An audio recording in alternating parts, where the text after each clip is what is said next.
Hello, welcome to Do It Yourself channel.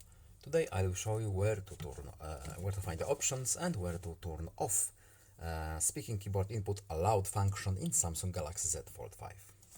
Right now this function is turned on, as you can see when we start typing messages. IUK77. So, how to turn it off? Settings, then accessibility options, and here we have spoken assistance. And as you can see, spoken keyboard input is turned on. So let's just turn it off.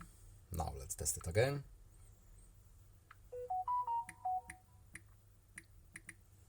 Now it's turned off. So I hope this video was helpful to you. Please leave a like and subscribe. Have a nice day and see you in the next video. Goodbye.